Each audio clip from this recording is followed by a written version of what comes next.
Hello guys. ఇవాళ అయితే SSC CGL exam guide lines కోసం డీటెయిల్ గా చెప్పాలనుకుంటున్నా. సో ఎగ్జామ్ వచ్చేసరికి 1 hour. So exact time 1 hour ముందే మనం ఉండాలి. సో సింపుల్ గా చెప్పాలంటే రిపోర్టింగ్ టైం అండి. రిపోర్టింగ్ టైం అనేది మనం ఎగ్జాక్ట్ గా రీచ్ అయ్యేలా చూసుకోండి. ఎందుకంటే అక్కడ చెకింగ్ చెకింగ్ చేసి సిస్టమ్ అలాట్మెంట్ కి అలా చాలా వాటికి టైం కొంచెం పడుతుంది. సో ముందుగా వెళ్ళడం వీలైతే వెళ్ళండి, గుడ్. ఆ! సో, వీడియోలోకొచ్చేసరికి వాట్ టు క్యారీ, ఏమేమి క్యారీ చేయాలి, ఏమేమి చేయకూడదు. సో, వాట్ టు క్యారీ అనేది మీరొక వాటర్ బాటిల్, మీకు దాహం వేస్తుంది కాబట్టి ఎగ్జామ్ రాస్తున్నప్పుడు. సో, సింపుల్‌గా వాటర్ బాటిల్ ఒకటి మీరు క్యారీ చేసుకోవచ్చు. అండ్ హాల్ టికెట్ అనేది కంపల్సరీ. And Aadhaar card. అయితే జనరల్‌గా ఐడెంటిటీ ప్రూఫ్ కింద ఆధార్ కార్డ్‌ని మీరు తీసుకెళ్ళాలి. అండ్ ఇంకోటి, మీకు తీసుకెళ్లే పేపర్ ఏదైతే ఉందో హాల్ టికెట్ మీద ఏమీ రాయకండి. మీకు తెలిసిందైనా కూడా దాని మీద ఏమీ రాయకూడదు. సిగ్నేచర్ లాంటివి ఏం చేయకూడదు. So what not to carry, ఏం తీసుకెళ్ళకూడదు. సో ఏమేమి తీసుకెళ్ళకూడదు అంటే పెన్స్ అనేవి అవసరం లేదండి, వాళ్ళే ఇస్తారు. సో పెన్స్ అసలు తీసుకెళ్ళకండి. అండ్ అబ్బాయిలు వచ్చేసరికి బెల్ట్స్, మనం బెల్ట్స్ అనేవి వేసుకోకూడదు, వాళ్ళు తీసేయమంటారు. సో బెల్ట్స్ వేసుకోకండి. వాచెస్ అనేవి అసలు వేసుకోకండి. అండ్ ఫోటోగ్రాఫ్స్ అనేవి తీసుకెళ్లాలా అని అడుగుతారు. సో ఫోటోగ్రాఫ్స్ కూడా మీరేం తీసుకెళ్ళక్కర్లేదు. So only hall ticket and దాంతో పాటుగా ఆధార్ కార్డ్ గానీ ఏదైనా మీ ఐడెంటిటీ ప్రూఫ్ మీరు ఏదైతే అనుకుంటారో, వాళ్ళు అంటే మీరు ఫిల్ చేసినప్పుడు ఏదైతే అనుకున్నారో అది. Better to avoid wearing full hands. So ఎలానో స్లీవ్స్ దించేయమంటారు కాబట్టి ఎందుకండి మళ్ళీ వేస్ట్. సో ఎగ్జామ్ హాల్ కి వెళ్ళాక మనకి రైట్ థంబ్ ఏదైతే ఉందో అండ్ ఫోటో స్కాన్, ఈ రెండు చేసి సీట్ అలాట్మెంట్ చేస్తారు. సో సీట్ అలాట్మెంట్ చేశాక సిస్టమ్ దగ్గరికి వెళ్ళాక చెక్ చేసుకోండి ఏమైనా ప్రాబ్లం ఉందేమో అని. So system are login details విషయంలో కానీ మీరు చెప్తే వెంటనే మారుస్తారండి సిస్టమ్.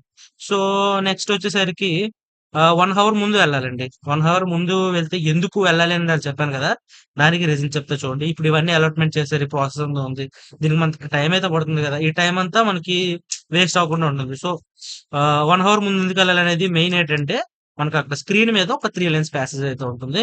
సో 3 లైన్స్ ప్యాసేజ్ అనేది మన హాల్ టికెట్ మీద రాయాలి. సో రాసాక అక్కడ ఆ ఎగ్జామినర్ ముందే మన మదర్ నేమ్ రాయాలి. సో అది రాసాక అండ్ సిగ్నేచర్ చేయాలి. సిగ్నేచర్ చేశాక ఈసారి మనకు ఫోటో తీసుకున్నప్పుడు అయితే రైట్ థంబ్ తీసుకుంటారు. అండ్ ఇక్కడ సిగ్నేచర్ లెఫ్ట్ థంబ్ ఇవ్వాలన్నమాట. మనం పర్సనల్ గా ఆవిడ వచ్చి పేపర్ ఇంకా కొన్ని ఇస్తారు. అప్పుడు మాత్రం లెఫ్ట్ థంబ్ ఇవ్వాలి. సో ఆ లెఫ్ట్ థంబ్ ఇచ్చాక మదర్ నేమ్ రాసి అండ్ హాల్ టికెట్ అనేది వాళ్ళు అక్కడ స్క్రీన్ మీద డిస్ప్లే అయ్యే ఆ 3 లైన్స్ ప్యాసేజ్ ఏదైతే ఉందో ఆ 3 లైన్స్ ప్యాసేజ్ అని మీరు రాసుకోవాలి. ఆ హాల్ టికెట్ మీద రాసుకొని జస్ట్, అంటే మీ హ్యాండ్ రైటింగ్, మీ ఓన్ హ్యాండ్ రైటింగ్ తో రాసుకుంటే అది జస్ట్ అన్నమాట. అది రాసుకుంటే సరిపోద్ది, బేసిక్ అది. సో అది రాసుకున్న తర్వాత మీరు ఏం చేస్తారంటే, మీరు హాల్ టికెట్ అనేది ఏం చేస్తారంటే అది తీసేసుకుంటారు. తీసేసుకొని ఆ కిందన బార్ కోడ్ ఏదైతే ఉంటుందో ఆ బార్ కోడ్ మాత్రం చింపేసి వాళ్ళు మీకు ఇస్తారు. మిగతా హాల్ టికెట్ అంతా ఆ ప్రాసెస్‌లన్నీ అయ్యాక తీసేసుకుంటారు. సో, ఈ బార్ కోడ్ ఉంది కదండీ కిందన, హాల్ టికెట్ కిందకుంటది బార్ కోడ్. ఈ యొక్క బార్ కోడ్ మాత్రమే చింపేసి అది మీకు చేతిలో ఇస్తారు. అండ్ హాల్ టికెట్ అనేది వాళ్ళు తీసేసుకుంటారు. తీసేసుకొని వెరిఫికేషన్ చేసుకుంటారు వాళ్ళు. అండ్ లైక్ ఎంతమందొచ్చారు ఏంటా అవన్నీ. సో, ఇది మాత్రం మీరు జల్లేసుకోకండి. హాల్ టికెట్ తీసేసుకున్నారు కదా అని చెప్పేసి మీరు పాకెట్‌లో గాని, పక్కన గాని పెట్టుకోండి. అది లాస్ట్‌లో మీకు మళ్ళీ హెల్ప్ అవుతుంది. ఇంకా సో, లాస్ట్‌లో మీకు హెల్ప్ అవుతుంది. సో, ఈ ప్రాసెస్ అంతా జరగాలి అంటే మీకు కొంచెం టైం పడుతుంది కదా! సో, మీరు బేగొచ్చారనుకోండి, మీ ప్రాసెస్ అంతా అయిపోయి మీరు హ్యాపీగా కొంచెం రిలాక్స్ అవ్వచ్చు. ఇవన్నీ ఉంటాయి కాబట్టి మీరు బెటర్ బేగొచ్చేయండి. సో, 100 క్వెషన్స్ అండి. 200 మార్క్స్. 4 సెషన్స్ అయితే ఉంటాయి.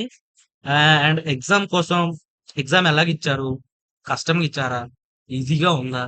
ఏ ప్రా అంటే టైం ఎలాగా మీరు యూజ్ చేసుకోవాలి? చిన్న దీంట్లో అయితే మనకు సరిపోదు. అవన్నిటి కోసం మీకు సెపరేట్ వీడియో చేస్తాను. సో, ఎగ్జామ్ అయిపోయిన తర్వాత హ్మ్. ఎగ్జామ్ అయిపోయిన తర్వాత ఏంటి? సో, ఎగ్జామ్ అయిపోయిన తర్వాత స్టార్టింగ్‌లో మీకు చింపి ఇచ్చిన ఈ బార్‌కోడ్ ఏదైతే ఉందో, అది స్కాన్ చేసి, అప్పుడు మీకు అందరికి వన్ బై వన్ పంపిస్తారనమాట. సో, ఇది స్కాన్ చేసి మీకు మళ్ళీ ఫోటో తీసుకుంటారు. తీసుకొని అంతా అందరూ సెట్ అయిపోయిన తర్వాత మీకు one by one, lab by lab పంపిస్తారు. సో, ఇదండి ప్రాసెస్ ఎంట్రీ నుంచి ఎగ్జిట్ వరకు. వాళ్ళు SSC, CGL any doubts comment చేయండి. అందరికీ రిప్లై ఇస్తాను. అండ్ ఎగ్జామ్ ఎలా ఉంది? ఎగ్జామ్ ప్యాటర్న్ ఏంటి? క్వెషన్స్‌కి ఎలా టైమ్ సేవ్ చేసుకోవాలి? అండ్ ఏ ఆర్డర్‌లో రాస్తే టైం మనకి బాగా మేనేజ్ చేసుకోవచ్చు? పేపర్ డిఫికల్టీ లెవెల్ ఏంటి? ఏ సెక్షన్స్ అనేవి మనము ఎలా ఉంది? ఆళ్ళకి ఏ సెక్షన్స్ అనేది ఎలా ఉంది? అండ్ సెపరేట్ వీడియో చేస్తా. సో, ఆ వీడియోకి కొన్ని లైక్స్ అయితే కావాలి. సో, 1,000 లైక్స్ అయితే మీరు చేయండి. లేదా 1,000 కామెంట్స్ అయినా చేయండి. సో, పక్కాగా నేను ఆ వీడియో అయితే ఎంత ఫాస్ట్‌గా కుదిరితే అంత ఫాస్ట్‌గా చేస్తాను. సో, మీరు లైక్ చేయండి ఈ వీడియోకి అండ్ ఆహ్, కామెంట్ కూడా చేయండి.